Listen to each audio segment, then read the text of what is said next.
بسم الله الرحمن الرحيم الحمد لله رب العالمين والصلاة والسلام على أشرف الأنبياء والمرسلين محمد رسول الله صلى الله عليه وعلى آله وصحبه وسلم تسليما كثيرا كثيرا. Amma ba'du, my brothers and sisters, the topic of my khutbah today is the other side.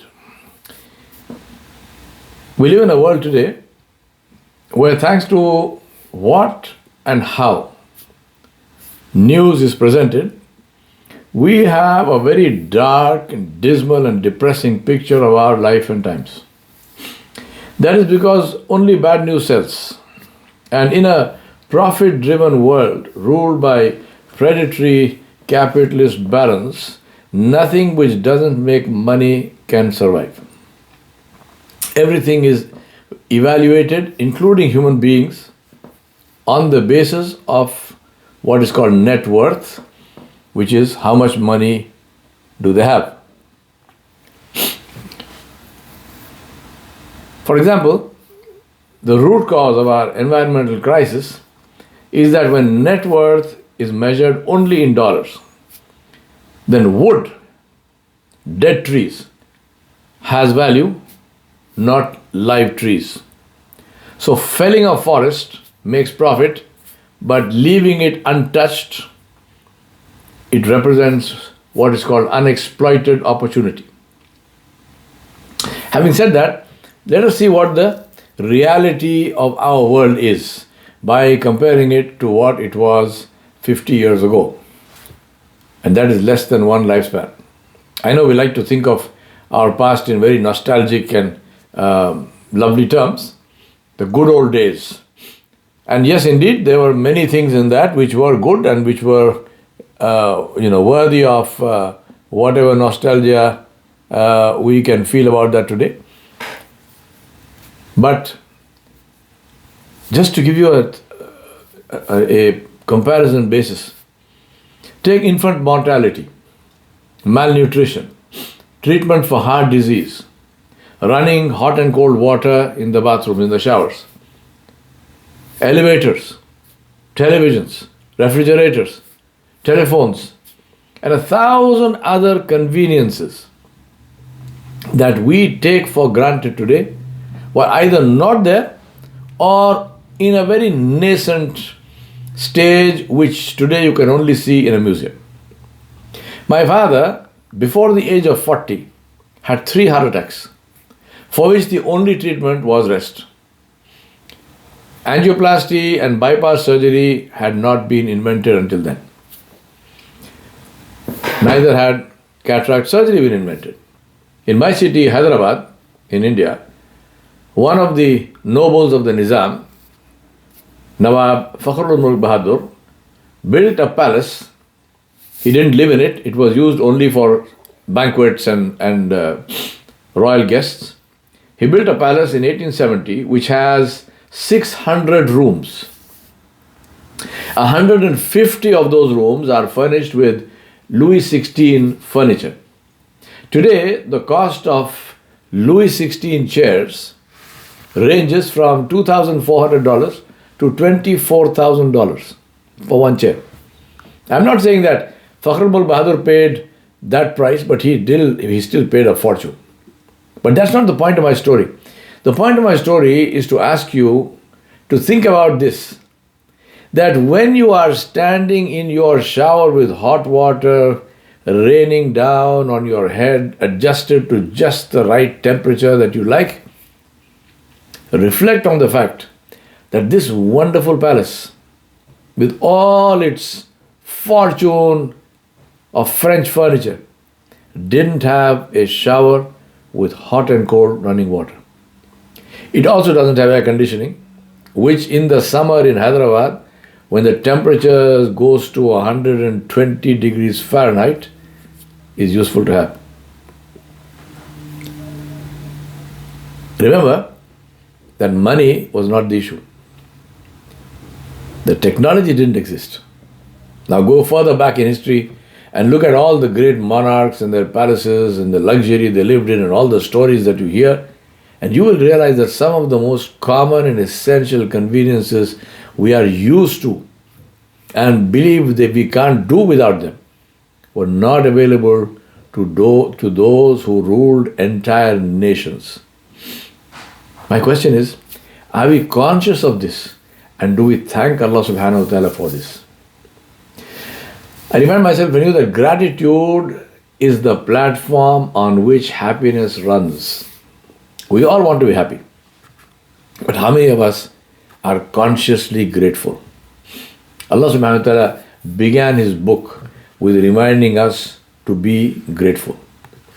Allah said, Alhamdulillahi Rabbil Alameen.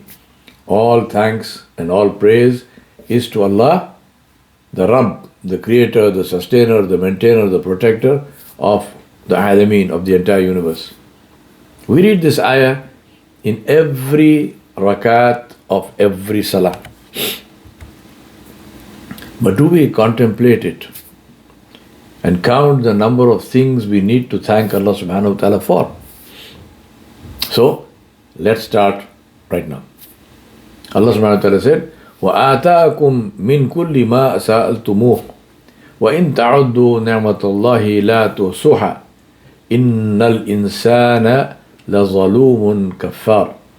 Allah said in Surah Ibrahim, and He, Jalla Jalaluhu, granted you all that you asked Him for.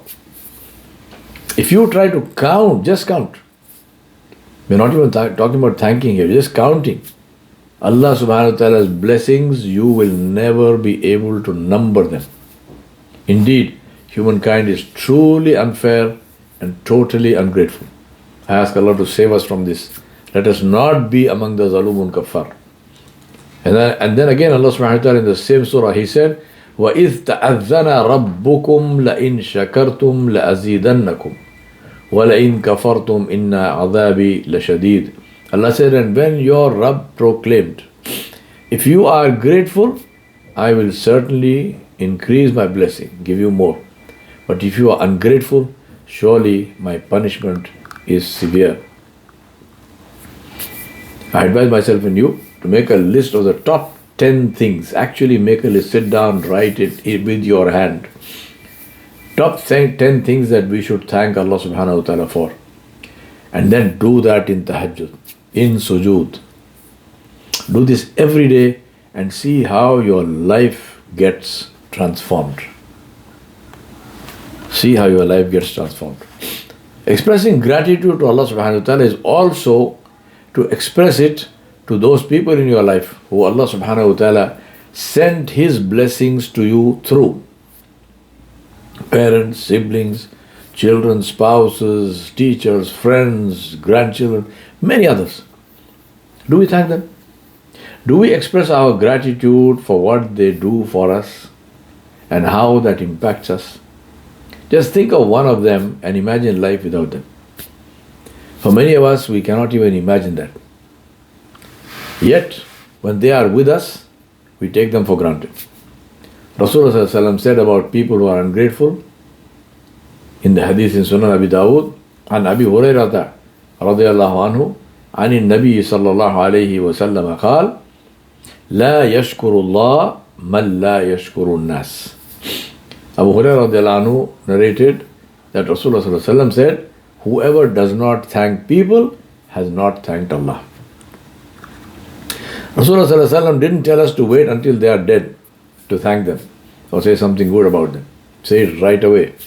After all, if they did something wrong, if they had done something wrong or something you didn't like, you wouldn't hesitate to complain, would you? So why wait to thank and praise? Why wait to thank and praise? Rasulullah sallallahu alaihi wasallam used to say good things and he would praise and thank his Sahaba all the time. And he said that in their presence or in the presence of those closest to them with the full knowledge that it would be conveyed to them. There are many stories, but let me quickly narrate for you a few of them.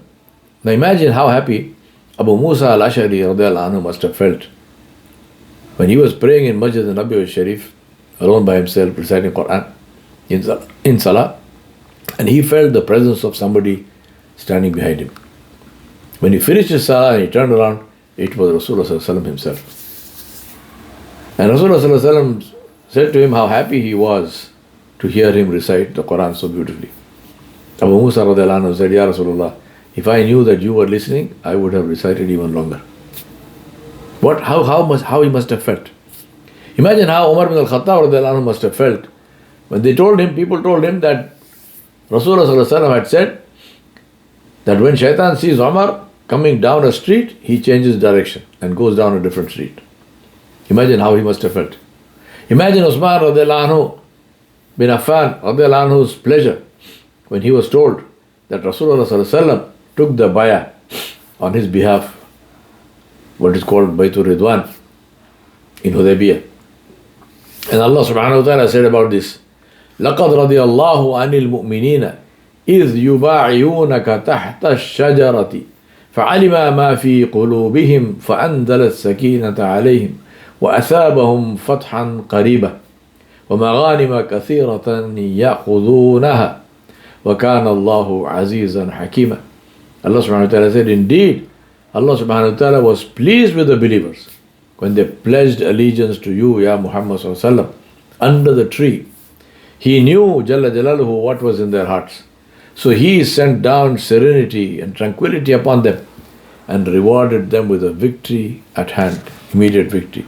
And many spoils of war will they gain. For Allah is Almighty, All-Wise. And that's why we Muslims do not criticize the Sahaba for anything they did. Because who are we to judge them? Those who Allah subhanahu wa ta'ala said that He was pleased with them. Whatever they did is between them and Allah. Finally, imagine how Abu Bakr as-Siddiq radiallahu anhu must have felt when he heard Rasulullah sallallahu alaihi wasallam saying in Masjid al-Nabawi al-Sharif in his presence on the Thursday before the Monday when he sallallahu alaihi wasallam passed away. The Masjid al-Nabawi al-Sharif packed with the Sahaba.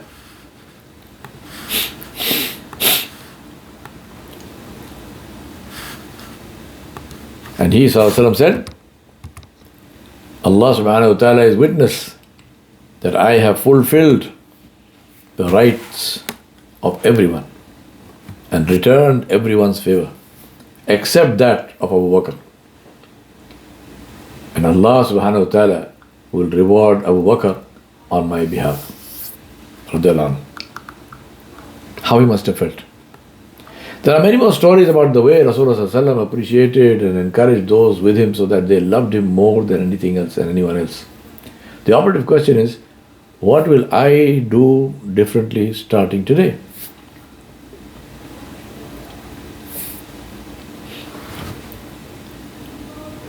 Believe me, I have known people who have told me, they told me, otherwise how would I know this? I have known people who said that we never made dua for our children. We never actually cried before Allah subhanahu wa ta'ala for our children. We never actually kissed our children. We never hugged our adult children. We never hugged them. We never kissed them. Why? Why? Why are you so hard? Subhanallah. Please, soften up.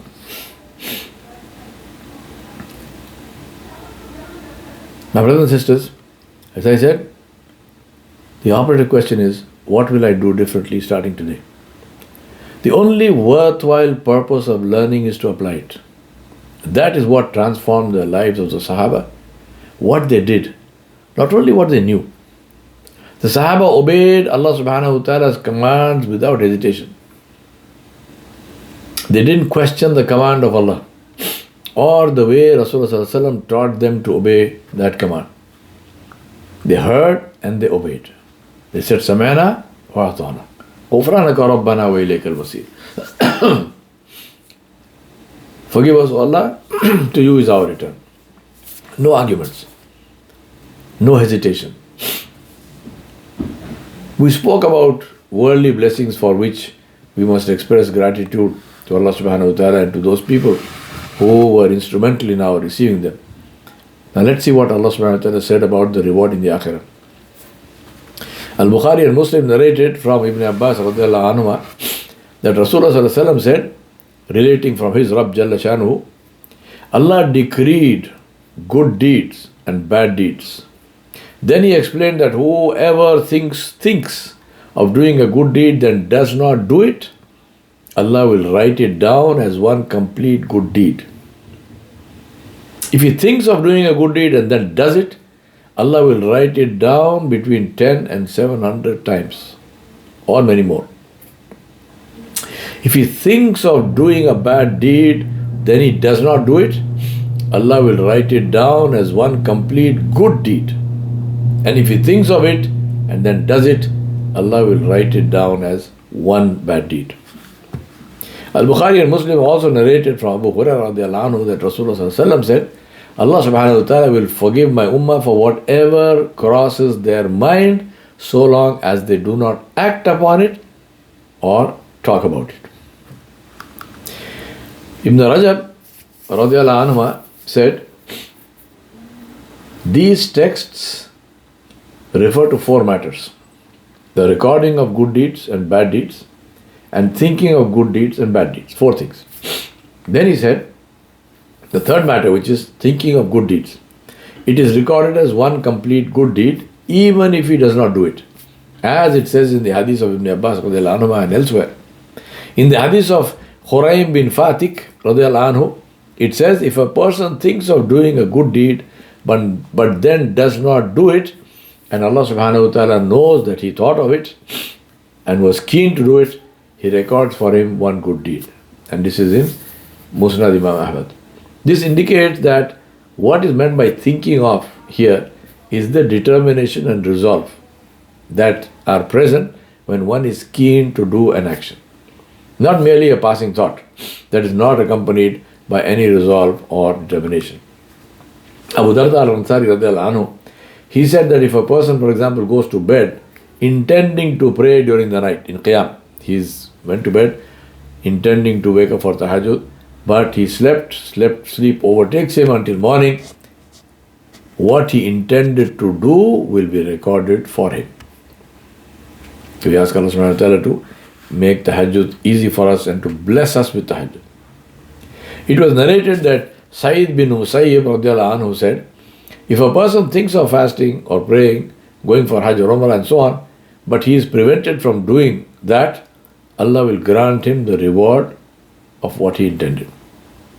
If the intention is accompanied by words or effort, the reward is ensured, and the one who intended it is like the one who does it. As Abu Kabsha radiallahu anhu narrated that Rasulullah sallallahu alaihi wasallam said, people in this world are of 4 types.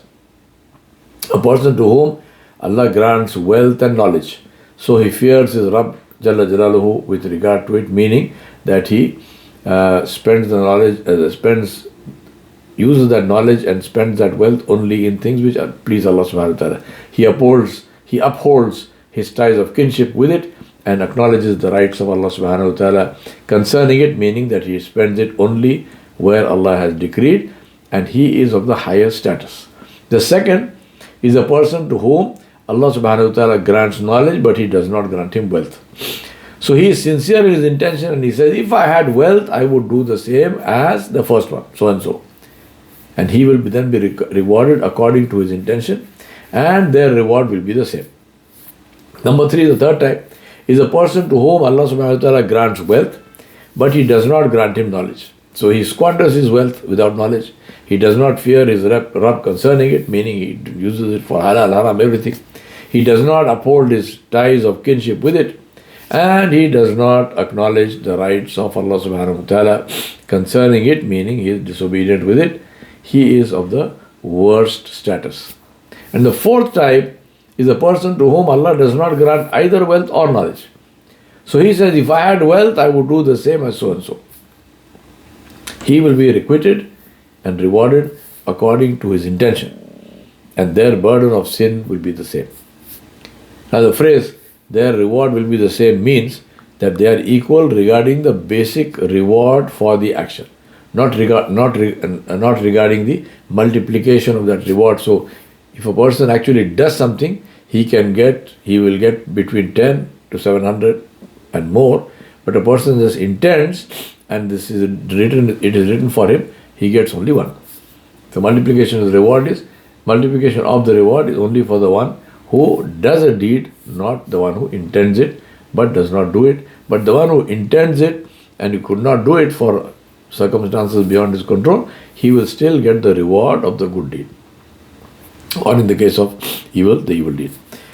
We ask Allah subhanahu wa ta'ala to help us to purify our intentions and to spend our time and resources in doing only what pleases Him Jalla Shanuhu, and stay away from everything else which is either a waste of time or a means of earning His displeasure. وصلى الله على نبي الكريم وعلى آله وصحبه أجمعين برحمتك يا أرحم الراحمين.